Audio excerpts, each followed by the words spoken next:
Hey, world history. Welcome to U6-L5, the basics of Islam and what it has to do with India. Learning goals. Students can describe the rise and significance of Islam in Southwest Asia and its expansion and institutionalization in other regions. Then students can analyze the impact of the Indian Ocean trade on the cultures in Southern and Southeastern Asia. I know, lot to go through. So your job, you're going to watch this Edpuzzle, answer the questions on the Edpuzzle that are in blue text, red text, to make sure that you're following along with your study guide because those are vocab words.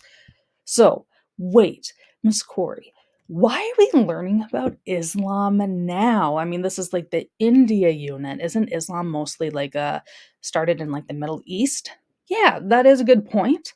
But it does have some ties to India, so that's why I chose to include it now. So Islam started in about 600 CE, and it was a very rapid growing religion. And in the Middle Ages and modern day, it has a ton of influence in North and East Africa, Middle East, Spain, Northwest India, and of course today across the globe. It is also very important for next semester when we talk about the Crusades. I know we're almost to next semester already. Crazy to think that. So back in Unit 4, that was our unit about Rome. I talked about Christianity in Unit 4.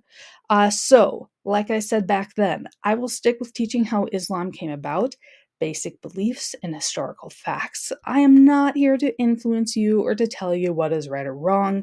What you choose to believe is your choice. I'm just giving you the history.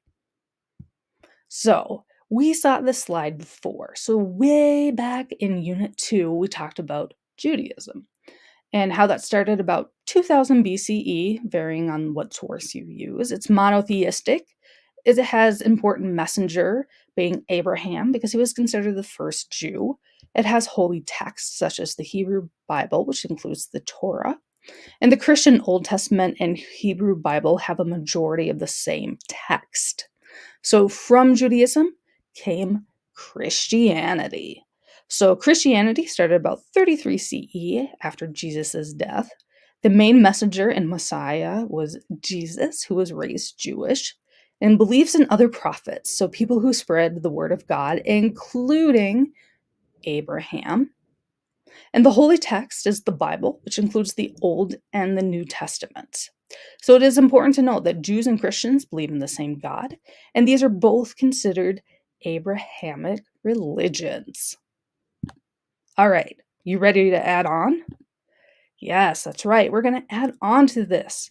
So from Judaism came Christianity, and then Christianity came Islam. Okay?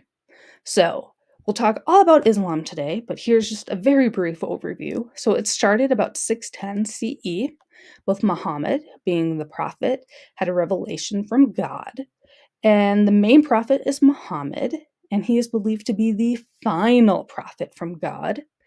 They also believe in other prophets as well, though, such as Abraham, King David, Solomon, Moses, Noah, Jesus, and more. And their holy text is the Quran, which contains stories found in both the Old and New Testaments. So, important to note that Jews, Christians, and Muslims believe in the same God, and all three of these are considered Abrahamic religions. So, Islam is the name of the religion. A Muslim is a person who is in the Islamic religion. An Arab is someone who is typically from one of these countries that I have here on the map. Now, that's going to vary on what source you use. And Islam started with a man named Muhammad. So, Muhammad was born in Mecca, which is a city in modern day Saudi Arabia. So, here on the map, here, you can see Mecca. So, it's right on the coastline of the Red Sea. And he was born in 570 CE, and he was raised by his uncle. And he married a woman named Khadijah, and she owned a caravan for transporting goods. He oversaw her caravan. Together, they had one son who unfortunately died as a child, but they did have many daughters. And he would end up marrying a total of 12 wives. So, originally, Muhammad probably would have just practiced the local Arab religion. So, the local Arab religion would have included things like the local unseen spirits and demons and stuff like that. Some of Muhammad's relatives were originally Christians. So, Muhammad did not practice Christianity nor Judaism, but he would have had some idea of their existence and what they were about. So in 610, Muhammad is 40 years old, and he was meditating in the mountains around Mecca. That is when God's angel Gabriel told Muhammad he needed to spread the word of God. And yes, that is the same angel Gabriel that told Mary she was pregnant with Jesus, by the way. And to Muslims, this is called the Night of Power and Excellence. So, Muhammad, he was in shock. An angel just came down and talked to him. So, he didn't tell anybody but family and friends about Gabriel talking to him for 3 whole years. But in 613, he started having revelations and started spreading the word of God. So, some of the basic beliefs that he preached included that souls would be judged by God at the end of time. God created the universe. There is only one God, which translates to Allah.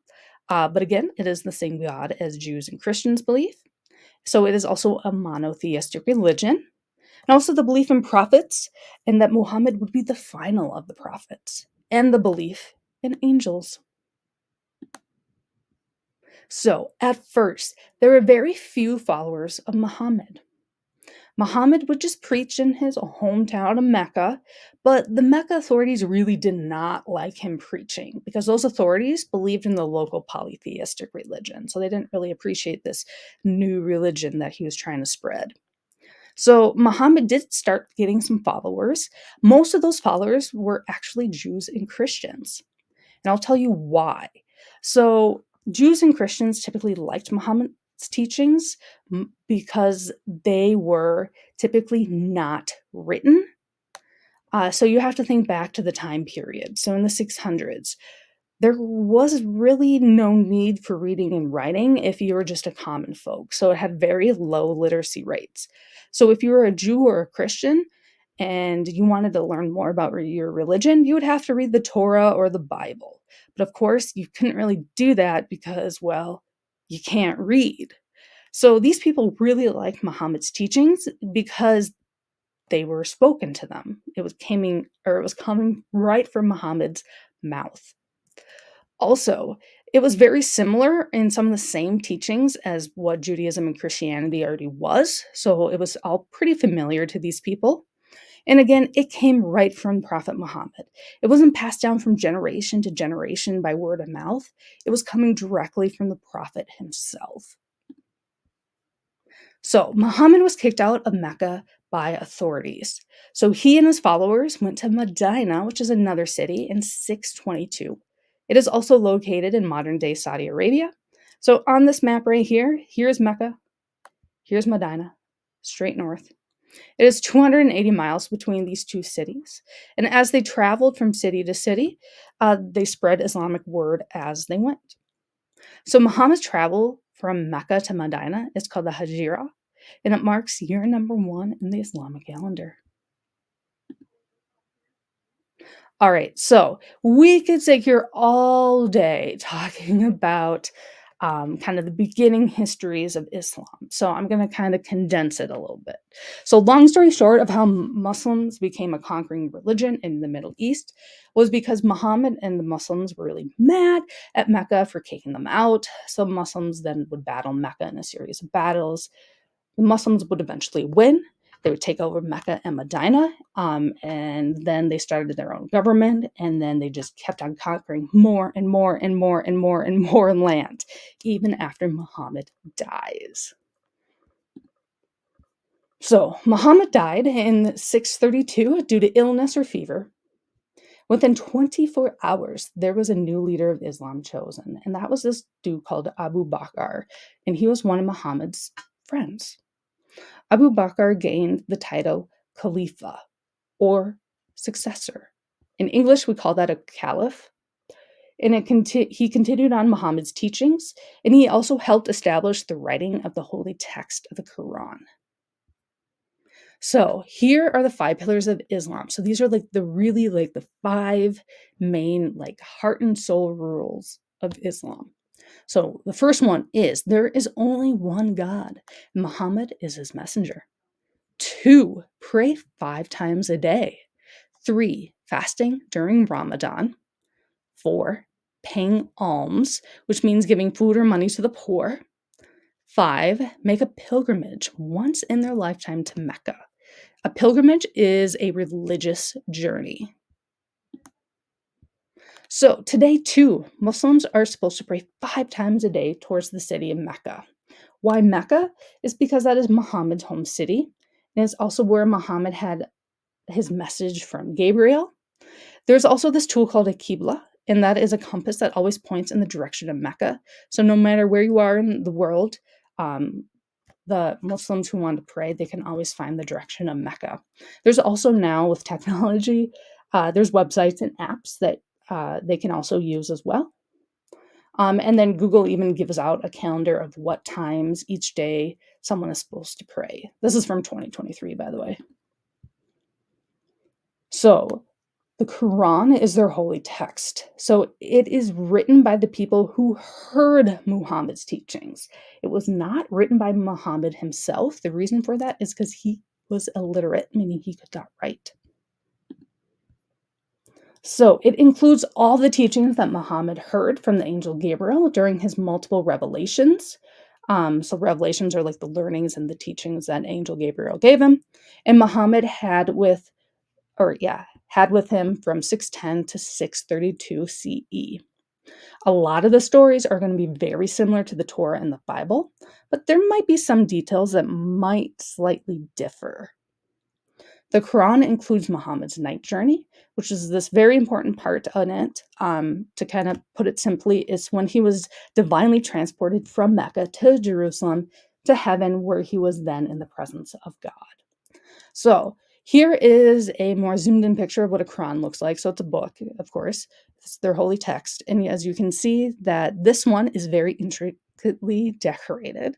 So this, I believe, is from the 1800s. So it's not super old, but you can still see this is all hand drawn. Every single little flower, every color, everything. And this is what the cover looks like as well. Now, not all Qurans would look like this. This came from a very wealthy person. All right, another really important thing to learn is about the images of Muhammad. So there cannot be any statues or paintings or drawings of Muhammad or any of the prophets, because this is to stop the risk of idolizing the art. What does idolizing mean? That means worshiping the object, but not the real God. A mosque. A mosque is a place of worship for Muslims, and it's equivalent to the Jewish synagogue or Christian churches. And the prayer leader is called the imam, and the mosque always faces Mecca. The minbar is the platform that the imam leader prays upon, and the minaret is a tower attached or next to the mosque. You'll see that in the next slide, or next 2 slides. I have a couple of pictures. And sometimes they also have courtyards as well. And mosques come in all shapes and sizes. So for example, this is probably one of the most famous mosques. This is in Turkey. It's called the Blue Mosque. You can see this thing is huge. And you can see that it is, well, with all the gold on top. I mean, I'm sure it's very nicely decorated. And then here's a mosque that you could find in our local community. So this is in Minneapolis off of 94.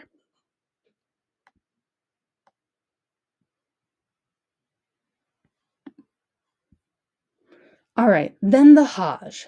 So, like I said before, the Hajj is a pilgrimage to Mecca, and it's one of the 5 pillars of Islam. So, every Muslim needs to go to the Masjid al-Haram Mosque in Saudi Arabia. And today, the Hajj costs a minimum of about $8,000 to travel from the United States to Saudi Arabia to Mecca, and with the room and board and getting to the mosque and all that stuff. And then here's kind of here's a better picture. You can see just how vast this mosque is. So it's all of this. Okay. So when I was in high school, I always wondered, what was that black building in the middle of the Hajj's mosque? So here's my question for you. What do you think it is? If you don't know, just take your best guess.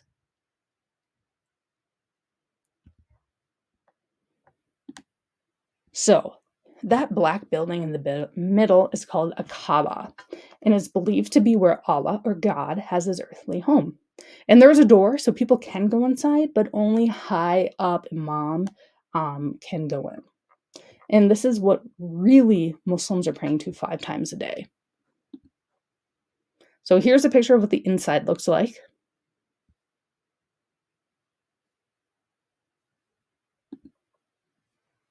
So, other important thing to learn is that there are two main branches of Islam. There are the Shia or the Shiites and the Sunnis. And they're two factions of Islam, and they split in 656, so not long after Muhammad died. Now, they're more similar than they are different. They both believe that there's only one God, Allah. The Quran is the holy book of Islam, and they practice the 5 pillars. The differences is that the Shia or Shiites believe that only the descendants of Muhammad can be caliphs. And I'll talk about what a caliph is in just a second. And the Sunnis believe that caliphs do not have to be descendants of Muhammad. So what are caliphs? So usually caliphate is the leader of Islam. So think of them kind of like a king. And they also rule the government and the religious structure. The last caliphate ended in 1924 with the fall of the Ottoman Empire due to siding with the losing side, aka Germany, in World War I.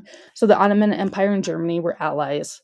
And if you know anything about World War I, you'll know that Germany lost. So that means the Ottoman Empire also lost. And because of this, the empire fell apart.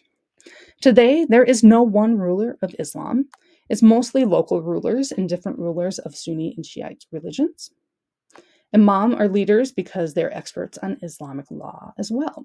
Okay, Miss Corey, you've talked a lot about this. Just what does this even have to do with India? Ah, yes, yes. Okay, I'm getting to it. So, Islam is actually India's second biggest religion. As of 2011, there are 172 million Indians who are also Muslim. Yeah, that was the most latest statistic I could find. I couldn't find any newer statistics. Pakistan was also once part of India under British rule from 1858 till 1947. So Pakistan's just right here to the west of India. India got independence from Britain in 1947. And during that same year, India also granted independence to Pakistan to be their own Muslim ruled country.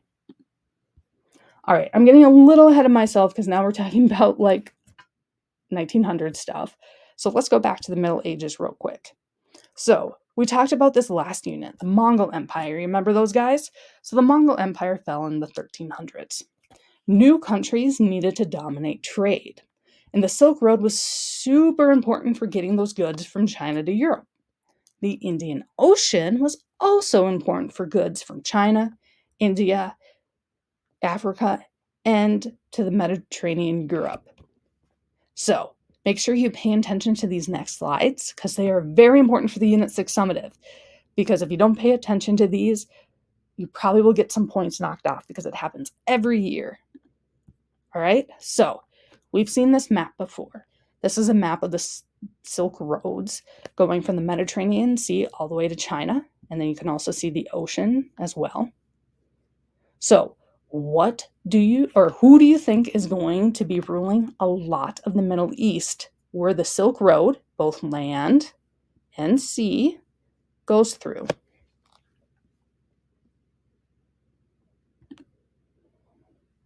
Yeah, so it's going to be Islamic caliphates. So that would be in the Middle East to North and East Africa, as well as India and China. So European kingdoms were in huge competition with each other over wealth. They wanted the best of the best of the items. They wanted foreign items. They wanted precious metals, jewels, spices, fine textiles like silk, Asian pottery. These things are all in very high demand. And they also wanted to trade essential goods like cotton, pepper, rice, wheat, barley, timber, and horses. So, One of the vessels that they would use to trade all these things is called a dhow. So here's a picture of a model of the dhow ships. So these were really important for trading because they could carry up to 400 tons, which would be like 800,000 pounds. It was the second heaviest load a ship could carry in all of the world during that time period. It was created in India and the Middle East coastlines. It was made of heavy hardwood as well as teak, which is a type of wood, by the way, from Southeast Asia. It had two sails, typically made of palm leaves or cotton. And the sails were also triangles because it could easily catch the wind. They had a rudder and not just a side oar for steering. And Arabs would use the stars to navigate the waters. But also, Indians and Asians used Chinese magnetic compasses to navigate as well. I know some of you did that for your Chinese technology project. Then we're going to talk about this ship as well. This is called the junk. So, the junk, and no, not junk like trash. This is actually the name of the ship. It's called a junk, and it's the largest ships in the world for the Middle Ages. And it was made of spruce and fir wood and made in China. It had sails made out of bamboo. That's why they're kind of this reddish color. And it could carry up to 1,000 tons or 1,400 men with full armor on. And it could have up to 12 sails. So this one right here only has 3. So think of it. It could have up to 12. That's huge. So here's my question for you. Do you think items were the only things traded on the Indian Ocean and Silk Road? No. So were people, ideas, germs, and religions. Religions like Islam. For example, Arab traders settled and created towns on the southern tip of India and Sri Lanka. So here's the map of the tip of India, and you can see that it's very close to Sri Lanka, which is a little island. And the Arabs would then marry the local women and then convert them to Islam. And Islam was spread via trading, but also just through the generations, through family ties. All right, let's wrap this up. So today we talked about the beginning of Islam, like Muhammad, Mecca, Medina, basics of Islam, like the 5 pillars, mosque, Hajj, and Kaaba, and trade on the Indian Ocean, like the junk and dhow. Next up, you're going to do the U6-L5 India and Islam video choice. Then you're also going to do the Unit 6 summative, which I'm going to explain in just a second. And of course, if you have questions or you want to learn more, please let me know. I am more than happy to help you out. All right, let's look at what your summative looks like. So let's zoom in here. So Unit 6 summative, India infographic. Directions. For the summative, you will be making an infographic. What is an infographic? An infographic is a visual representation of information that a person can read quickly and clearly. It also uses designs, colors, and photos or drawings to help get the message across to the viewer. For this summative, you can either make the infographic by hand on like paper with coloring utensils, or you can use an online infographic maker. If you're using an online infographic maker, I suggest Canva. I know a lot of you use Canva.